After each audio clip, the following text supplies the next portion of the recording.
Okay, great. I'm Andrew Beck. I'm the Deputy Commissioner for Custodial Operations in Queensland Corrections Services, and I'm here today to represent Mr. Peter Martin, the Commissioner for Corrections.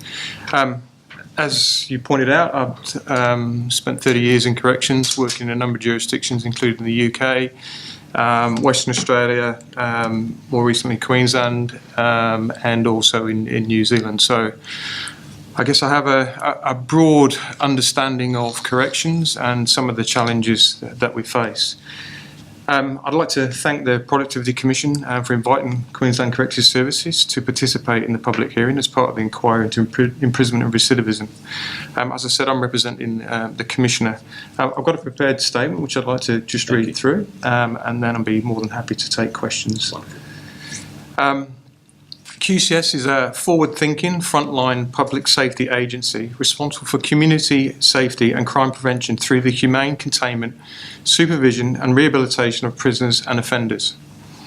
With a workforce of around 5,000 dedicated and professional staff, QCS works hard 24 hours a day, 7 days a week to keep Queenslanders safe. The Commission's inquiry comes at a critical time for corrective services in Queensland. As a new standalone department, there is now a dedicated and sustained focus on the development and reform of the correctional system, a system that is undergoing significant changes in response to the Queensland Parole System Review and more recently the Crime Corruption Commission's Task Force Flaxton. QCS has also developed an ambitious 10-year plan to chart the course for the strategic development of corrective services in Queensland. QCS, along with other criminal justice and human services agencies, is dedicated to upholding community safety and addressing the causes of offending behaviour. With rising prisoner and offender numbers and increasing recidivism rates, more needs to be done, however. For these reasons, QCS welcomes the QPC Inquiry into imprisonment and recidivism as an opportunity to assess current systems and processes and identify key strategies to ensure an effective and sustainable criminal justice system into the future.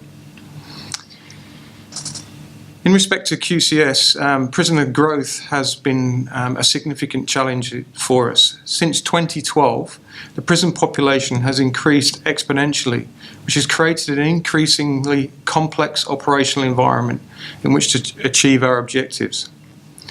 The women's system has increased at a faster rate than the men's system, with 107% growth since January 2012, compared with 57% growth in the men's system. There's also been a 120% increase in unsentenced prisoners since 2012, compared with a 43% increase in sentenced prisoners. More prisoners on remand creates an increasingly volatile prison environment with a large population of prisoners who may be released at short notice. This inhibits QCS's capacity to deliver effective rehabilitation programs, which often require at least a 6-month stay in custody under sentence. Between 2012 and 2018, prisoners sentenced for drug offences and violent offences made up almost 60% of the increase in the sentenced prisoner numbers. Since 2012, the number of prisoners serving sentences of 1 to 3 years, 3 to 5 years, and 5 to 10 years has increased dramatically. While approximately 60% of prisoners are staying for less than 6 months, sentences have generally been getting longer, which reduces the number of discharges every day, which is contributing to the overall rise in the prisoner population. I've noted the draft recommendations made by the QPC in relation to the sentencing reform. QCS supports the consideration of a range of options to reduce demand pressure on the criminal justice system that would not compromise community safety, including the review of bail and legislation. QCS is contributing to the Queensland Sentencing Advisory Council's review of community-based options and parole and continues to support the Council's important work. There are many challenges that overcrowding brings. Queensland's secure correctional centres are currently operating 131% capacity, with men's secure centres at 135% of their capacity and a women's secure centre at 99% capacity. I'll just put that in context. A well-functioning system should only operate around the 95% capacity to ensure that we've got ability to move prisoners around the system. So as you can see, we're considerably overcrowded. As a result, approximately 4,000 male prisoners are sharing a cell originally designed for one person. As noted in the Task Force Flaxton report, overcrowding affects every aspect of the custodial environment. It increases pressure on infrastructure, resources and services, and changes the way that custodial services are delivered. Almost all cells in Queensland prisons are designed for a single occupant. A standard secure cell is 2.1 metres wide and 4 metres deep, for a total of around 8 metres squared. This area includes a single bed, a desk, a shower and a toilet area. And it leaves a small walkway between the bed and the desk to the shower and the toilet area. When cells are doubled up, often a mattress is placed in this walkway between the bed and the desk. Prisoners are required to sleep with their heads next to the toilet to ensure that staff can actually observe them through the cell and to check on their well-being. On average, prisoners in high security spend more than 13 hours a day locked in their cells. This then means that for 13 hours a day, 2 people are locked in 8 square metres. And if one of the prisoners wishes to use a toilet or sit at the desk, the prisoner on the floor must move. Furthermore, due to safety concerns, the majority of double-up cells do not have screened amenities, so prisoners must shower and toilet without any privacy. This increases tensions within prisons, and this environment is fundamentally not suited to fostering rehabilitation and reintegration. We are having to change our structured days to manage the demand for everyday resources such as phones, tables and chairs and activity equipment are significantly impacted by the overcrowding, and prisons effectively fight for space. Understandably, this is increasing the volatility of the correctional system. There are increasing levels of tension and boredom rates which increase assault and self-harm is on the rise. Regrettably, staff safety has also declined.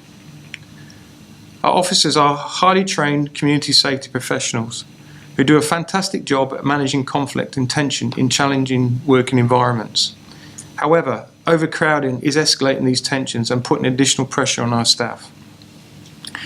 As Commissioner Martin stated in his evidence to Task Force Flaxton on the 14th of May, a difficult balance has to be struck in an overcrowded custodial environment between ensuring staff safety and security and good order and the humane containment for the rehabilitation of prisoners. In July 2018, the Queensland Government announced the decision to repurpose Southern Queensland Correctional Centre to a women's facility in line with the commissioning of the additional capacity at Barallan Training Centre. This was in response to the strain and stress and challenges of the chronic overcrowding in the women's estate, with the secure units in Brisbane Women's Correctional Centre operating at 200% of available capacity in May 2018. I'm pleased to inform the Commission that as a result of this decision, all women in secure custody are now off the floor and in a bed. Resolving the severe overcrowding for women prisoners has enabled QCS to refocus its efforts away from managing overcrowding in women's centres to develop an agenda-specific women's strategy. It's a strategy that will acknowledge the unique needs of women in custody, particularly Aboriginal and Torres Strait Islander women, and ensures operational responsiveness to those needs in line with the professional, proactive and consistent management of women across the estate. That's a really good example. When you take the pressure out of the system then is more enabled to actually address the needs of individual prisoners. Of course, safety and security are paramount to achieving rehabilitation. The QPC draft report provides an accurate reflection of the challenges faced by QCS. Complex social factors, including disadvantage, mental illness, disability and substance abuse, all contribute to offending behaviour. While these don't excuse wrongdoing, it's important that we understand them. Prisoners often arrive in prison with several health problems. The health is considerably poorer than the general population. Approximately 33% of prisoners report having a chronic health condition or disability. About 25% receive medication for mental illness whilst in prison. 2/3 report having used illicit drugs in the 12 months prior to entering custody. And about 75% of prisoners are daily smokers before entering custody. Prisoners with these complex needs require additional support while in custody. Overcrowding makes it increasingly difficult for QCS and Queensland Health staff to provide this additional support within the existing infrastructure, which is insufficient to deliver the required level of health services. Overcrowding also exacerbates any existing mental health and chronic health conditions a prisoner may have. Prisoners cannot be effectively rehabilitated if they feel unsafe and their complex health needs are not being adequately met. With regard to rehabilitation, many people forget that nearly all prisoners will return to society. It's vital that each one does so having grown as a person, addressed the issues behind their offending and taken responsibility, and to some extent repaired some of the damage they have caused and the harm they have caused to the communities. QCS offers a number of rehabilitation, reintegration and educational services that aim to address the underlying causes of offending behaviour. We know, however, that overcrowding is threatening the effectiveness of rehabilitation, the vocational training and education. Queensland Parole System Review identified overcrowding as the single greatest impost on the correctional system, which creates a lack of physical space to deliver services such as programs and education. QCS is constrained in its ability to significantly expand services to meet the demands of the increasing prisoner population. Despite these infrastructure challenges, the starting point for effective rehabilitation program delivery, however, has to be a safe and secure custodial environment for staff and prisoners. Prisoners need an environment where they can be focused on wanting to change and immersed in activities aimed at improving consequential thinking and address key issues such as substance abuse, mental health and their violent behaviour. This is difficult to achieve in an overcrowded environment, where prisoners' structured days are disrupted, tensions are high and unscheduled lockdowns occur on a more regular basis as a result of increased security incidents. Research tells us that more than 50% of prisoners enter custody with mental health conditions. Overcrowding is having a significant impact on these prisoners, resulting in increased anxiety and tension that is only exacerbating their mental health conditions. With the focus on managing their mental health and ensuring prisoners' safety, there is little room left for staff to engage in dynamic case management and good supervision and building relationships with prisoners. Reducing overcrowding will provide a stable, structured environment in which to deliver programs and services. When staff and prisoners feel safe, they are better able to work together to achieve positive behavioural change. This is how QCS can rehabilitate prisoners and offenders, reduce crime and improve community safety. With regard to community supervision, the story of community corrections over recent years is similar to the challenges faced in the custodial environment. Staff numbers have not kept pace with the increase in offender numbers. Reducing the capacity of our dedicated community corrections officers to work with offenders to achieve meaningful behavioural change and improve community safety and reduce recidivism. Between 2012 and 2018, the population of offenders being supervised in the community has grown by over 30%. From 14,000 offenders to over 20,000 offenders. Queensland has the most cost-effective community supervision in the country. It costs just $14.19 per day to supervise an offender in Queensland. The average across the country is around $24.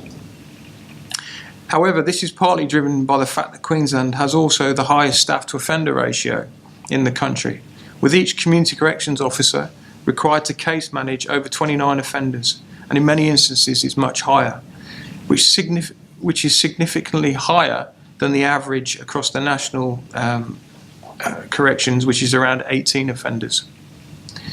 High caseloads result in staff focus on compliance factors rather than therapeutic case management, where pro-social modelling and motivational interviewing techniques can achieve results. This in turn results in a greater focus on breaches and contributes to the cycle of people in and out of custody, putting more pressure on the correctional system as a whole. In line with the $265 million government response to the Queensland Parole System Review, work is underway across the community corrections to refocus efforts on rehabilitation and reducing recidivism. We are developing an end-to-end through care approach that is intended to provide people with consistent case management at all stages of the corrective services journey, and joining up rehabilitation services in custody and in the community to provide continuity of support and promote rehabilitation. This will be supported by a new assessment framework that will, for the first time, introduce standardised assessments for both custodial and community corrections to help staff better understand an individual's needs in order to implement targeted interventions. The effectiveness of these initiatives will be constrained, however, if overcrowding continues and community corrections caseloads remain high. In summary, both custodial and community corrections in Queensland face significant pressures to deliver on QCS objectives to rehabilitate offenders. Addressing the strain on the system would provide QCS with greater capacity to reduce recidivism further, rather than focusing on operational imperatives like maintaining safety and security in correctional centres and ensuring compliance with community supervision orders. QCS will continue to work with other criminal justice agencies, as well as the broader social services sector, including health, education, community services and child safety, to promote better outcomes for vulnerable Queenslanders and ensure community safety as a whole. I'd like again to thank the QPC for the opportunity to engage in the public hearing, and I'm happy to take questions. Thanks. Andrew, you raised the overwhelming issue being overcrowding, and I guess a related issue, which is perhaps pressure on officers, QCS officers providing community-based correctional order support. Can QCS solve the overcrowding problem, or is this a problem that's external to QCS? What's the solution, as you see? I think at the end of the day, QCS receives the prisoners that are committed by the courts. The drivers for what puts people in custody are, in terms of sentencing reform, the areas that require review, and effectively that's what the Commission's doing. I think QCS has a role to play in breaking the cycle of reoffending, which will slow down the rate of return into custody.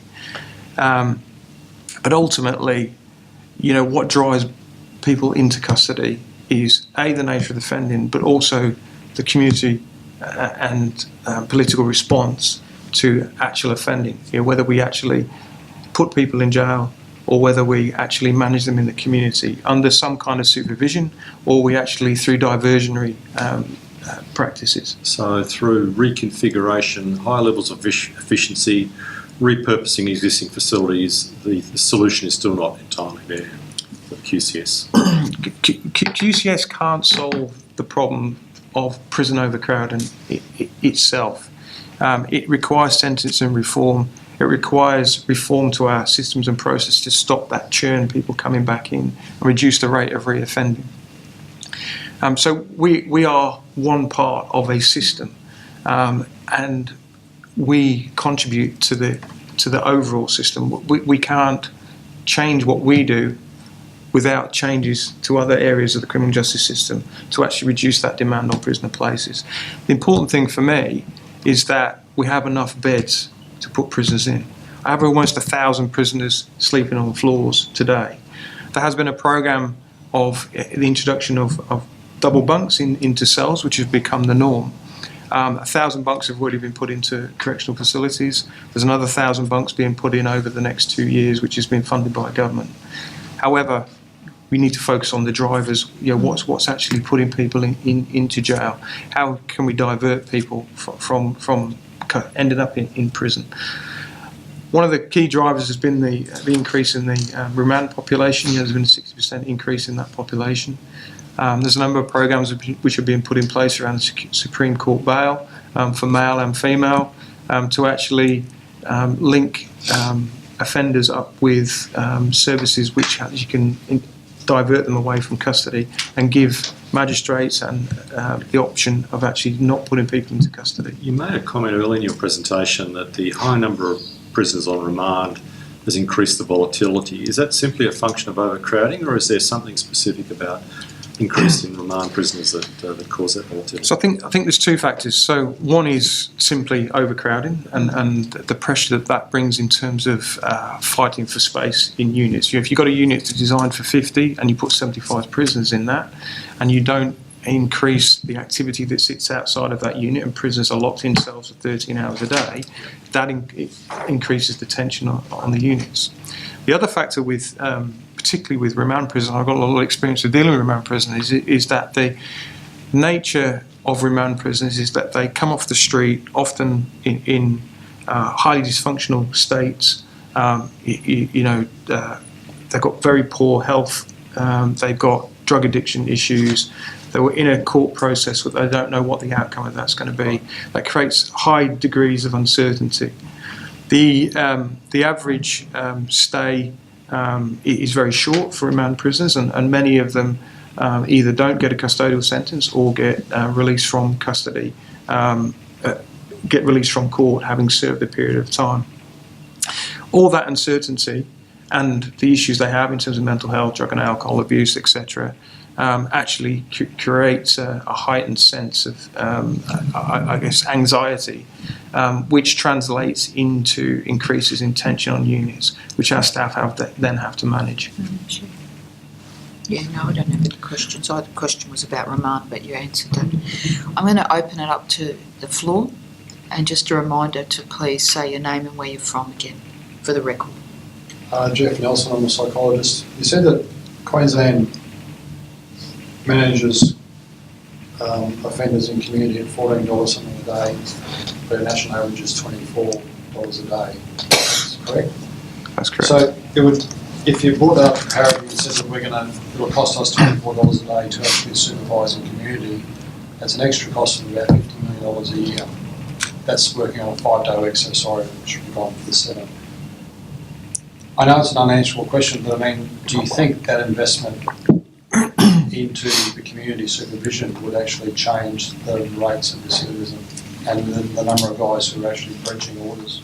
Absolutely, I think it will. The reality is we have highly professional, highly skilled community corrections officers that when they're given the time and the space to work with offenders in terms of motivational interviewing techniques, in terms of linking them up with services in the community and providing the support in that community, then ultimately they will impact on the likelihood of return to custody. The high caseloads, I quoted a number of 29. I've spoken to officers that carry 70 on their caseloads. That is an extreme number of prisoners to manage. 40% of those prisoners will be high risk. And the challenge for community corrections officers is how do they manage that caseload? How do they actually use their professional skills? And you'll know this as a psychologist. How do you use those professional skills when you've not got the time to actually engage with that prisoner and provide the support that they or that person that's being supervised in the community? What that leads to is a compliance approach, which basically says, here's the conditions of your parole, or here's the conditions of your community sentence. You're either compliant or you're not. If you're not compliant, we'll breach you, and then you just get that perpetual cycle. So, ultimately, yes, it will reduce the rate of return into imprisonment. For not a huge, it's a relative number, but not a huge investment, you might argue. I wouldn't think so, no. If you look at, people going back to longer sentences, the cost per year to keep someone, and probably the diffused cost because, as you said, the overcrowding and everyone's on edge and it goes pear-shaped.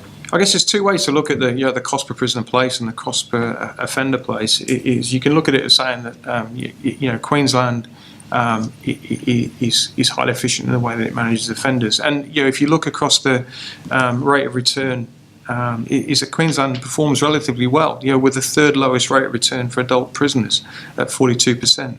The national average is around 45%. The rate in terms of return to corrections, which would include community corrections, is around 53%. The national average is 54%. So you could argue that we're highly effective and that we're actually we manage our resources well. I think there's a counter argument that says actually what that tells you is actually we're under-resourced, and actually we could achieve far more and achieve better results if we had the resources and we were in line with the national average. Now that's an issue which is challenging for government, and there's always competing demands for resources, in terms of schools, health, education. But that's a decision that as a society we have to make about the cost of imprisonment, the cost of corrections. It is expensive business, without a doubt. The QCS's budget is over $1 billion, but it's still per head of population under where it should be. However, we imprison higher rates of people in this state than most other states. So I think for me it's about a decision about where do you invest the money. Thank you. I've got a question at the back. Thank you, Commissioner. Shane Duffy from Aboriginal and Torres Strait Legal Service. I'm particularly interested in relation to more a statement in response to a question from the psychologist in the room. Jails are about locking people up, not about rehabilitating psychological, psychiatric or post-traumatic stress.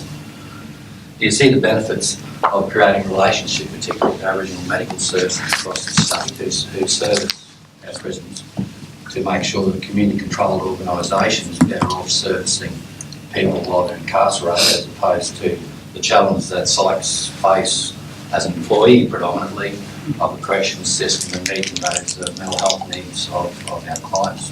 And I think we can also relate that across to the fetal alcohol spectrum disorder, and I apologise, I know it's been raised around the disability, the amount of Aboriginal and Torres Strait Islander women, men and young people, particularly in prisons, that have a disability and yet being treated as criminals. Thanks, Shane. So it's an observation and a question. I would like to respond. I'd like to respond by saying that prisons aren't just about locking people up. In a healthy prison system, positive change can happen. Prisoners can change their attitudes, their behaviours, and with the right support, and particularly around health, mental health, and particularly around the needs of Aboriginal prisoners, in a system that's well funded and actually has the right objectives, and is seen as part of a system which includes the community, it can achieve good outcomes. So, for me, I believe absolutely passionately in what Corrective Services does, but what I want is to see a prison system that delivers better outcomes because it has the right investment, it has the right services, it links into the community, it deals with the issue of overrepresentation of Aboriginal prisoners in custody. They're sitting around the 30%. In the community, it's around 4.6% of the general population. QCS is committed to that within the resources that we have, and we've got a number of programs which are actively engaging with elders, First Peoples Chaplaincy Services, with mental health services. We've got the Murray-Dargan Cultural Centre, which provides leadership and capability development around Aboriginal services. We also work in partnership with the Aboriginal and Torres Strait Islander staff and external persons to deliver Aboriginal and Torres Strait Islander mental health first aid program. And through the Soften-Off review, there's also been funding provided for community liaison officers for Aboriginal prisoners, and we're working on a program at the moment about developing cultural capability within our own organisation, and that's funded through the Soften-Off review. One observation, thank you. I think they actually missed the question with great respect. My role in putting forward Aboriginal medical services, Aboriginal and Torres Strait Islander medical services, that they are the experts to understand the cultural nuances. I'd suggest the vast majority of the prison population on remand that are Aboriginal and Torres Strait Islander people, when they're sentenced, perhaps they weren't even sentenced to a term of imprisonment, or the sentence given to them by the court was less than the amount of time they spent on remand. But why I want to highlight this is because we pushed the process through the Aboriginal and Torres Strait Islander legal service about getting Aboriginal medical service to come in and work with inmates, women, men and young people. The challenge, of course, is legislation, and it isn't about money out of corrections. It's not out of Queensland government. The cost centre is Medicare. And the Medicare cost centre, at this point in time, there's a restriction through the Commonwealth government, whoever that may be in the future. So there's some real practical work around some legislative shift in public policy that will take the cost off the burden of the Queensland government and move it to a federal level. Because as I say, I think it's in reports, and I can't quote the source, but 78% of men and 82% of women that go into prison, from my understanding, present psychological, psychiatric or post-traumatic stress. And jails aren't a place to work with them. But what I'm promoting is that supporting corrections is saying you look after the security of the prisons, and that's your main objective. And we need health experts working with people that are incarcerated. I'm with you, brother. Yeah, look, I absolutely agree. You know, the state's responsible for prisoner health. Prisoners in custody can't access Medicare and all the services that come with that. Queensland Health provide services in each of the jails through the local HHSs. And there's a review that's recently undertaken of prisoner health with a view to reforming how it's funded, what the services are provided, and we work very closely with that. And for me, Queensland Health, there are lots of services in the community that can reach into jails, and I think I would like to see more of that. QCS can't solve the problems on their own. And jails, yes, we do look after security, but fundamentally, why do we exist? We serve the courts, we protect the public by constraining people. However, we're there to rehabilitate offenders, and that includes dealing with their health, mental health, psychiatric issues, and the system needs to be able to do that within the resources that it's got. Last comment, thank you, Commissioner. Daily challenge is the vast majority of our model of demand. So, Thank you, Sean. Okay, we've got one and then two. Okay, Nick and then Paul.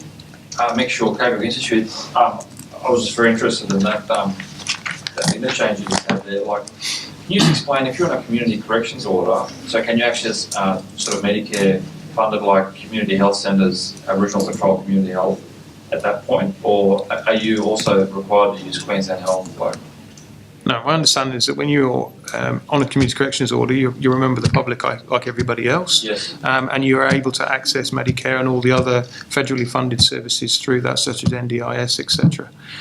We've got a project around NDIS in terms of assessment of prisoners so that they can access NDIS scheme when they get released. In custody, it's responsible to the state. In the community, you like a private citizen.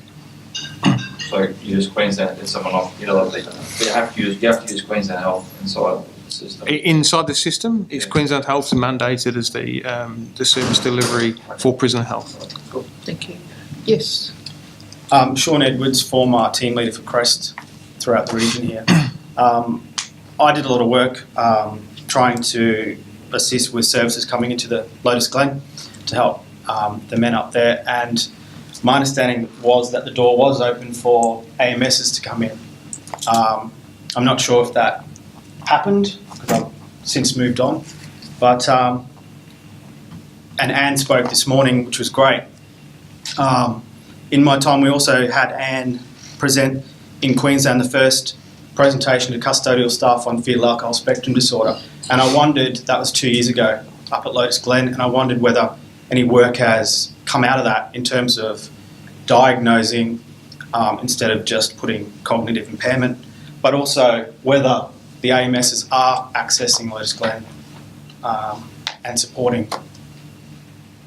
I can't comment specifically on Lotus Glen. The project which we've got looking at disability and access to the NDIS is actually, part of that is the implementation of an assessment tool. It doesn't look specifically at fetal alcohol syndrome, but it's a broad assessment of cognitive ability or disability, whichever way you want to phrase that. That project's funded by government through the Soften-Off review, and that will be, in terms of important work for us in terms of providing services inside and access, but more importantly when prisoners are released as part of their preparation for release. The highest risk time when prisoners are released is the first 3 months. The better able we are to support prisoners when they get released, and there's a number of reintegration service providers which we work with that actually help us build a reintegration plan for prisoners. The better able that they're able to engage with local services such as Medicare, housing, the better the more likely they are to not return to custody. And disability services is obviously going to be a key one, particularly around NDIS. And given the fact that there's significantly high prevalence of mental health disorder, drug and alcohol issues within and just general health issues within the prisoner population, health is a significant factor for us. Thank you. Any further questions from the floor?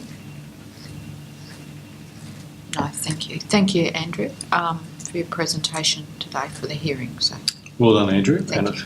We hope not to impose upon you too much again in the future, but you've been very generous with your time. Much appreciated. Thank you. Thank you. And on behalf of the Commission, I'd like to thank you for giving us the opportunity to present today. And we're more than happy to engage when required, or as much as we possibly can to shape the review. Thanks, Andrew. Well done. Thank you.